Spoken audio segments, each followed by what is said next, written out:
That night, Air Force One carrying President Kennedy's body arrived in Washington, D.C. On that very plane, Lyndon Johnson took the oath of office. As the aircraft touched down, the nation's heart stood still with grief.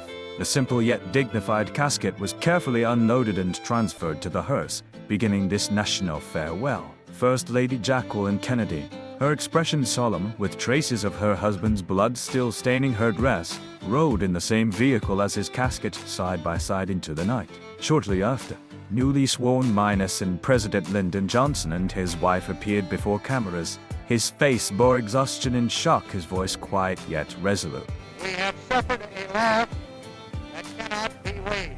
The state funeral procession moved toward the Capitol building, lined with representatives from all states and walks of life. There, Mrs. Kennedy and her children touched the casket one last time. She clenched her jaw, fighting desperately to hold back tears. Tens of thousands of Americans came to mourn, minus no political divisions, no racial differences, just Rosario. The president's casket was then placed on a horse-drawn caisson. 3 year old John F. Kennedy Jr. stood by his mother's side and solemnly saluted his father's casket.